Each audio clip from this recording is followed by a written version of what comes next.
इस वीडियो में मैं आपके साथ ईवीए का डिस्कशन करूंगा। सो बेसिकली जो मैंने बनाया आपके लिए one and two, question number one and question number two का डिस्कशन करेंगे। Question number one is based on 2024 का exam paper, not based, taken from that only. और क्वेश्चन नंबर जो दो है वो 2025 से मैंने लिया है। इससे ईवीए का पूरा कॉन्सेप्ट समझ में आ जाएगा और एग्जाम में ईवीए का कोई सा भी कैसा भी क्वेश्चन हो हम सॉल्व कर पाएंगे। ठीक है। सो मैं ये वीडियो के माध्यम से पढ़ाने की कोशिश कर रहा हूँ ताकि उसमें शॉर्ट टाइम में हम ज्यादा कवर कर पाए। मैं छोटे छोटे वीडियोस बना दूंगा हर एक क्वेश्चन के रिगार्ड में। पहले क्वेश्चन पढ़ते हैं। XYZ company has a capital structure with a debt equity ratio of 1:1। The total fund raise is 200 million. तो मतलब अगर टोटल फंड अगर 200 मिलियन है तो उसमें इक्विटी कितना होगा और डेट कितना होगा, 1:1। तो 100 मिलियन इक्विटी होगी और 100 मिलियन ही डेट होगा। ठीक है। It allocate 140 million of the cash obtained to acquire the fixed asset and rest मतलब 60 million to the current asset। ठीक है, तो 200 मिलियन का allocation क्या हो गया, 140 तुम्हारी फिक्स एसेट है और 60 तुम्हारी करंट एसेट्स है। The debt carry the interest rate of 12%। Okay. And subject to the tax rate of 30%। आपको एक चीज ध्यान होगी कि डेट के ऊपर जो टैक्स रेट होता है, जो इंटरेस्ट रेट है, उसमें टैक्स की सेविंग हो जाती है। तो इफेक्टिवली अगर मैं कॉस्ट ऑफ डेट की बात करूं तो आप क्या कहेंगे, कॉस्ट ऑफ डेट 12% जो इंटरेस्ट रेट है इंटू 1 - t, दैट इज 0.1 - 0.3, तो कितना आ जाएगा आपका 0.7। तो 12 इंटू 7.70, तो ये आपका क्या हो जाएगा 8.4। ये 8.4 क्या है, 8.4 is the cost of debt, net cost of debt, effective cost of debt. ये हमने बहुत किया था फर्स्ट सेमेस्टर में, राइट।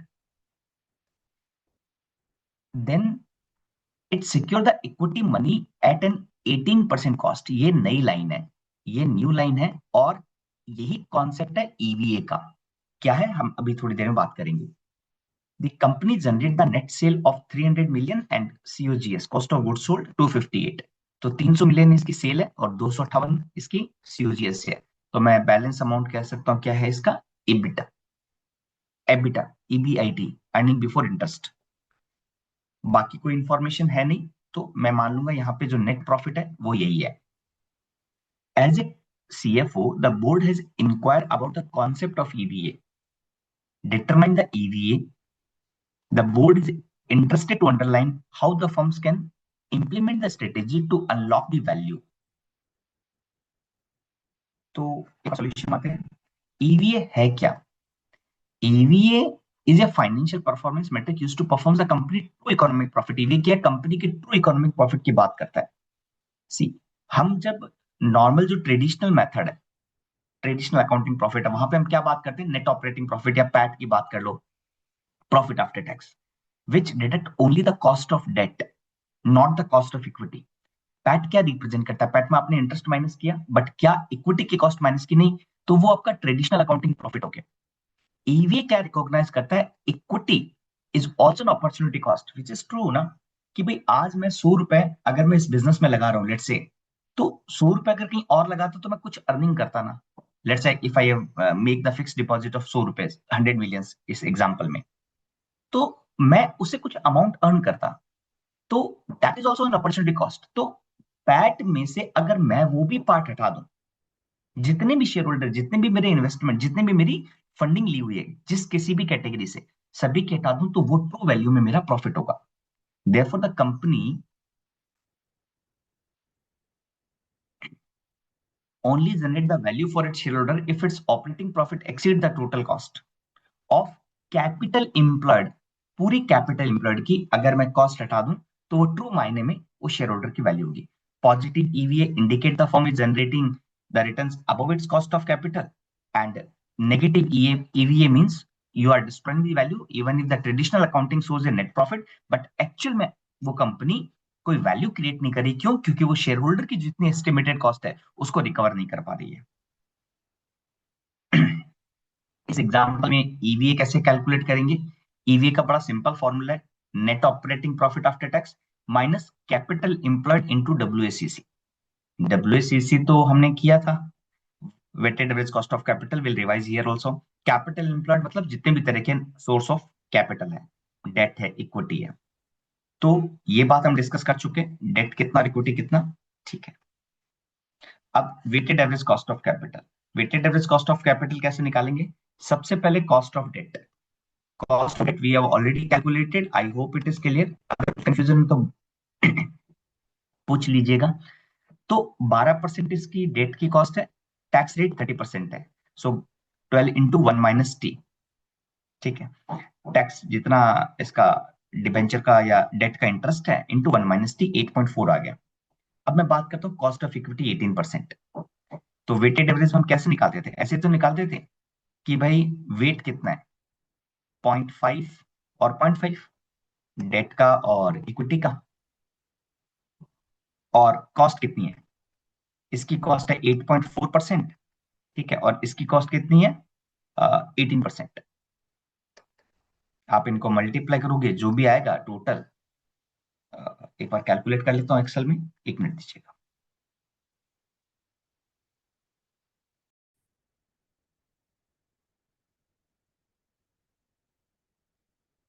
सेम मैंने टेबल बना ली। तो ये मेरा वेट हो गया, और ये मेरा कॉस्ट हो गया, एंड देन ये weighted average cost of capital. तो मेरा weighted average cost of capital कितना आया, 13.2%। ठीक है, वापस चलते हैं, मैंने सिंपल मल्टीप्लाई किया है। अब weighted average cost of capital 13.2 आया। अब नेट ऑपरेटिंग प्रॉफिट निकालें। नेट ऑपरेटिंग प्रॉफिट कितना था, सेल्स इतना था, कॉस्ट ऑफ गुड्स सोल्ड इतना, और कोई इन्फॉर्मेशन नहीं है। तो मैंने मान लिया कि ये मेरा ईबीआईटी है, earning before interest in tax. ठीक है, ईबीआईटी इंटू 1 - टैक्स रेट करूंगा तो क्या आ जाएगा, 9 पे आ जाएगा।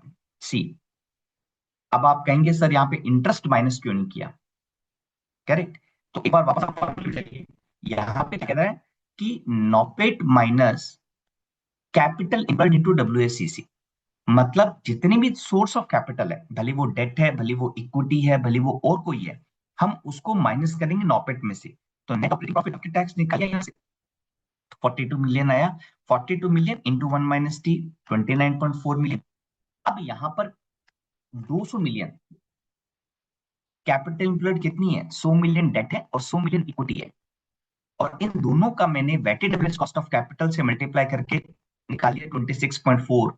तो इफेक्टिवली मैं क्या कह रहा हूं कि मैं नॉपेट में से कंप्लीट कॉस्ट माइनस कर रहा हूं, तो इंक्लूडिंग डेट।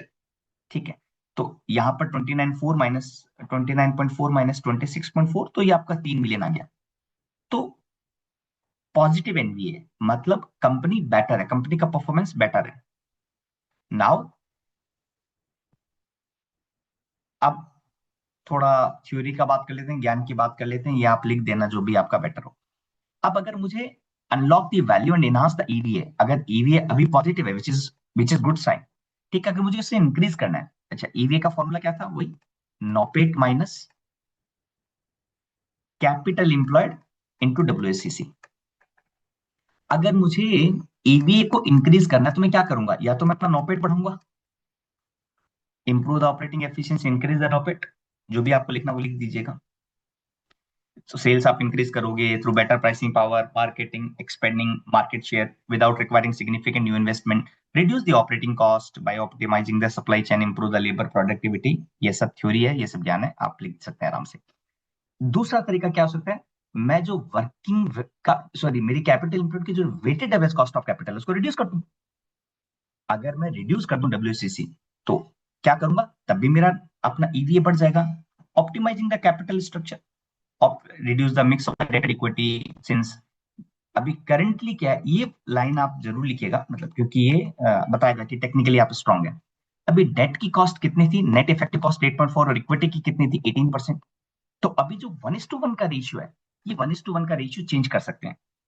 ठीक है, जो चेंज करेंगे, अगर डेट में, डेट क्या है, लोअर कॉस्ट है कंपेयर टू द इक्विटी, तो बेसिकली क्या कर सकते हैं, यहां पे वो एडवांटेज ले सकते हैं ऑप्टिमाइज करके कैपिटल स्ट्रक्चर को। ठीक है, invest in the profitable growth और रिड्यूस कैपिटल एम्प्लॉयड। सो आप लिख दीजिएगा, ठीक है। सो ये देख लीजिएगा, आई होप इट इज क्लियर। तो improve working capital management, example accelerating receivable collections to reduce the 60 million currently tied up in net current assets. ठीक है, अब देख लीजिएगा। ठीक है, अब एक और क्वेश्चन रीड करते हैं, डिस्कस करते हैं, जिससे क्या होगा, ईवीए का कॉन्सेप्ट ओवरऑल सेट हो जाएगा माइंड में। इसके बेस पर जितना भी आप एग्जाम में लिख पाओ दैट इज सफिशिएंट। अब देखो, ईवीए का क्वेश्चन भी 100% प्रैक्टिकल नहीं है, 50% थ्योरी 50% प्रैक्टिकल है। और जो प्रैक्टिकल है वो तो बड़ा इजी है, थ्योरी आप एक दो बार रीड करेंगे तो समझ में आ जाएगा। ठीक है, रीड करते हैं क्वेश्चन नंबर 2 क्या कह रहे हैं। XYZ is a mid-sized manufacturing company that is consistently generating the positive operating cash flow over the past few years. However, despite its healthy cash flow, the company stock price, company का जो share market का price है ना, remains stagnant, and investors are questioning whether XYZ is truly creating the long-term value. Company CEO Arvind Mehta is facing increasing pressure from the board and shareholders to justify the firm's financial strategy. While the financial team argues that a strong cash flow indicates the financially stable business, some investors point out that stability alone does not equate the growth or value creation. Competitors with similar cash flow will see their stock price rise, largely due to the better capital allocation efficiency in generating the return above their cost of capital. To address these concerns, Mehta has asked CFO with conducting the comprehensive analysis beyond cash flow metrics.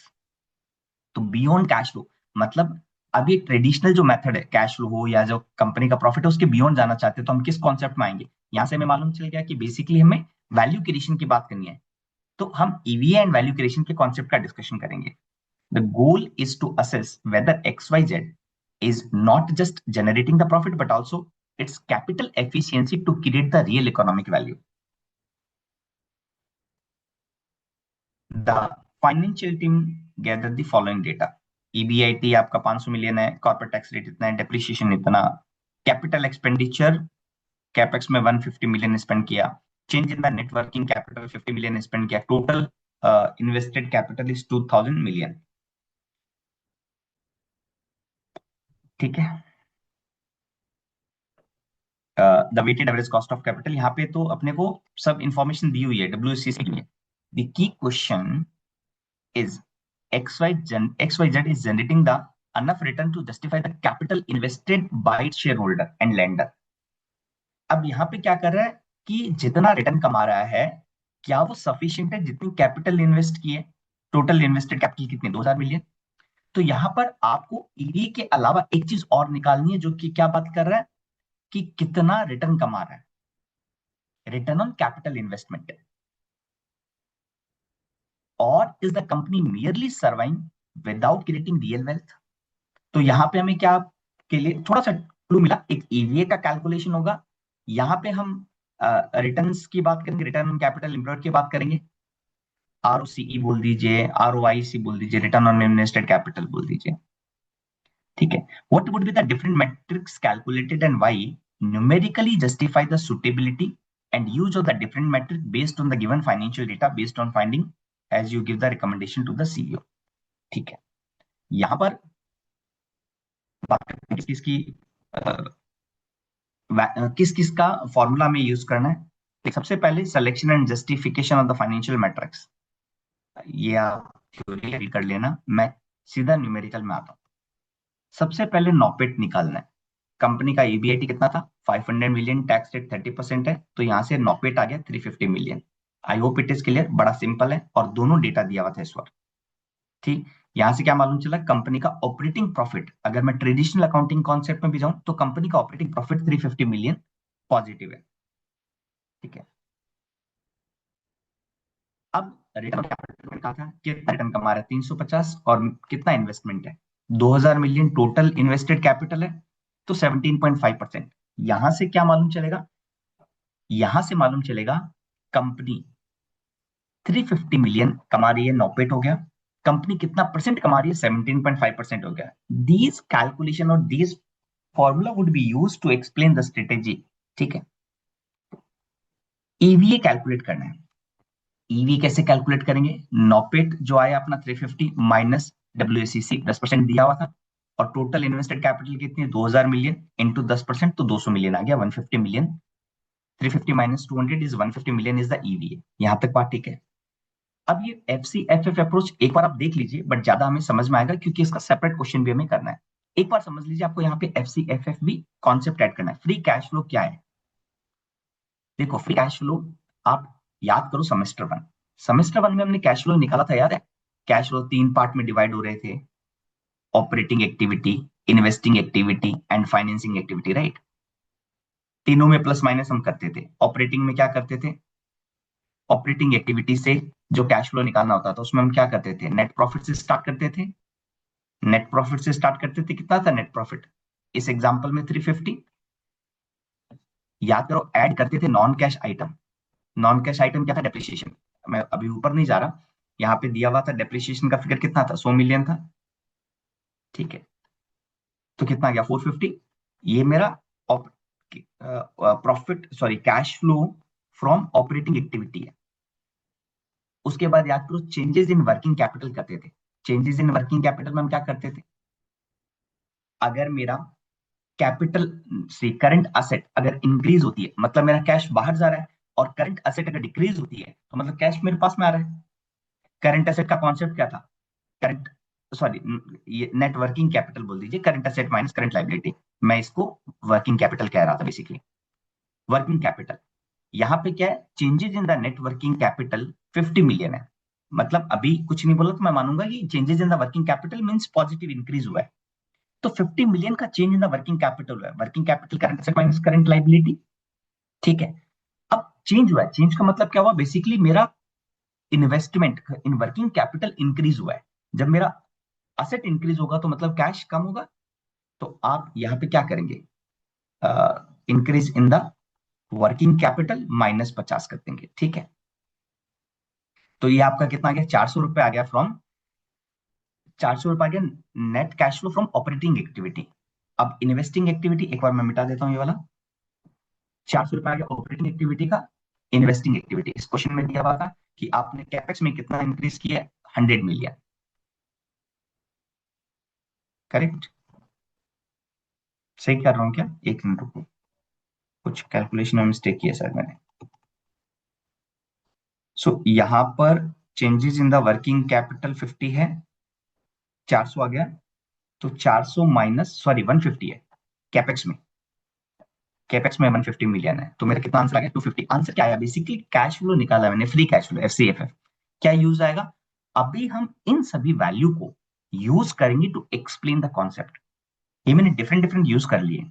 Exam में direct नहीं पूछेगा कि भाई आपको ये create करना है, ये कैलकुलेट करना है। आपको यूज करना है बेस्ड ऑन द क्वेश्चन। आपको चार चीजें तो समझ में आ गई। अब हम इंटरप्रिटेशन करते हैं कि भाई इंटर पॉजिटिव स्प्रेड, कंपनी का कैपिटल इन रिटर्न कितना था? 17.5, which is significantly higher than WACC. मतलब कंपनी की कॉस्ट ऑफ कैपिटल 10% है बट वो कमा कितना रहा है? 17.5, तो ऑब्वियसली वैल्यू इंक्रीज कर रहा है। देन वेल्थ जनरेशन, ईवीए भी स्ट्रॉन्ग है, it means it is creating the value for the share holders also. This mathematically proves that it is creating the value and not destroying. तो ये बात समझ में आ गई। अब रूट कोस क्या प्रॉब्लम? प्रॉब्लम था स्टॉक प्राइस जो था वो फिक्स था, सेम था, वो बढ़ नहीं रहा था। Stock price is stagnant. The problem is lies in the capital allocation and market perceptions. Capital allocation and market perception कि company generating the 215 free cash flow, but in the cash flow. अब देखो यहाँ पे क्या problem हो रहा है? Company के पास कैश फ्लो कितना है? 250 मिलियन, जो कि कैश फ्लो पड़ा है मतलब घर में पड़ा हुआ है। क्या कोई कुछ कमा रहा है? Answer is no. But company आरओस रिटर्न कितना कमा रहा है? 17.5। तो एक तो पॉइंट ये भी हो सकता है ना कि 250 मिलियन को अगर कंपनी कहीं और इन्वेस्ट करे तो इट कैन हैव द 17.5% का रिटर्न, राइट? और इसकी कैपिटल इम्प्लॉयड जो भी है उसको भी रिड्यूस कर सकता है, by which WCC can be reduced. अगर 250 मिलियन कम पड़ा हुआ है तो जो कैपिटल स्ट्रक्चर है, इसकी जो कैपिटल स्ट्रक्चर है उसको चेंज कर देते हैं, उसको रिड्यूस कर सकते हैं। अगर रिड्यूस करेंगे तो अभी 10% कॉस्ट आ रही है, वो कॉस्ट भी कम हो जाएगी। एम आई राइट? सो बेसिकली एक बार आप रीड करेंगे ना आपको समझ में आ जाएगा क्या क्या स्ट्रेटेजी फॉलो कर सकते हैं। ये मोटा मोटी सेम ही रहनी है भाई। दो क्वेश्चन अगर आपने कर लिया ना ईवीए का, और क्या क्या आप सजेशन दोगे, तो based on that you can easily attend the question in the exams. Revised capital allocation strategy, ठीक है, वो मैंने बता दिया। ट्रांसपेरेंट फाइनेंशियल कम्युनिकेशन, हाँ, यहाँ पे ये कम्युनिकेशन क्या जा रहा है, बार बार ये कह दिए, अगर आप क्वेश्चन में ऊपर रीड करोगे ना, यहाँ पे जो कम्युनिकेशन जा रहा है वो बेसिकली क्या जा रहा है कि आर्ग्यू, फाइनेंशियल टीम आर्ग्यू क्या कर रही है, स्ट्रॉन्ग कैश फ्लो है, इंडिकेट द फाइनेंशियल स्टेबल। तो इसका जो मेन आर्ग्यूमेंट है ना कैश फ्लो के ऊपर है। तो मेन आर्ग्यूमेंट कैश फ्लो कहीं ना कहीं नेगेटिव इंपैक्ट कर रहा है, कैश फ्लो ज्यादा है तो मतलब क्या हुआ, कंपनी इन्वेस्ट नहीं कर रही। तो इसकी जगह अपना फोकस या कम्युनिकेशन जो स्टेक होल्डर को दे रही है ना वो चेंज कर सकती है।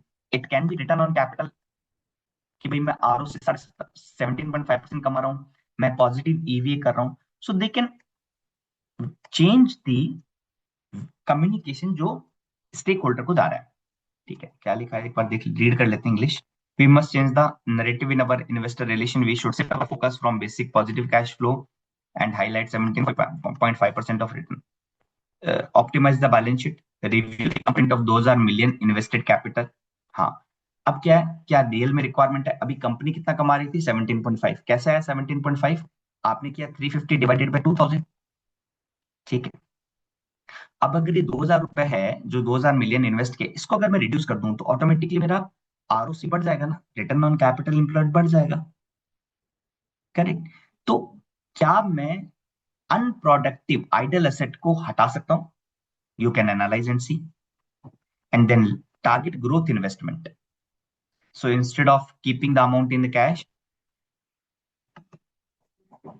portion of our cash flow, using the portion of our cash flow to fund high ROI projects such as automation, new product lines, or digital transformation, or our 10% hurdle rate, ठीक है, provided these project strictly clear our 10% hurdle rate. मतलब ये सब जो project है वो कम से कम 10% का रिटर्न दें, तभी बेटर है, क्योंकि 10 तो हमारा एक्सपेंडिचर है। तो आई होप इट इज क्लियर। तो दो क्वेश्चन हो गए और इससे एक अपना चैप्टर, एक अपना मैं कह सकता हूँ कैटेगरी कवर होगी, ईवीए एंड वैल्यू क्रिएशन, ठीक है। तो आप दो करेंगे मेरे हिसाब से सफिशियंट है। तो मैं इस वीडियो को स्टॉप करता हूँ, नेक्स्ट वीडियो हम फर्दर हम जाते हैं, अलग कॉन्सेप्ट पिक करते हैं। Thank you.